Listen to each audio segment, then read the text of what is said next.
L'indice parisien est proche de l'équilibre à la mi-séance.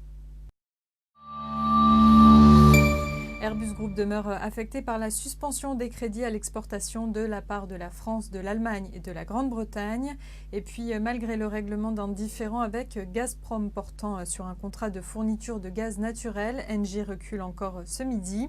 Du rouge aussi pour Vivendi qui est entré au capital de la Fnac à hauteur de 15% via une augmentation de capital réservé de 159 millions d'euros.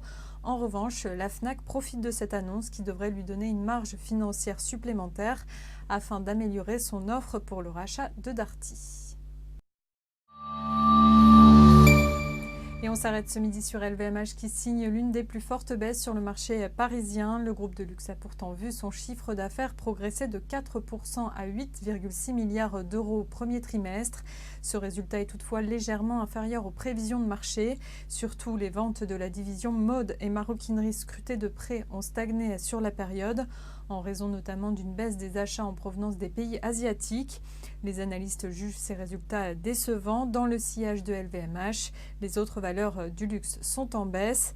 Kering, L'Oréal et Hermès cèdent autour de 1%. C'est la fin de ce flash. Votre prochain rendez-vous, c'est à 18h pour la clôture.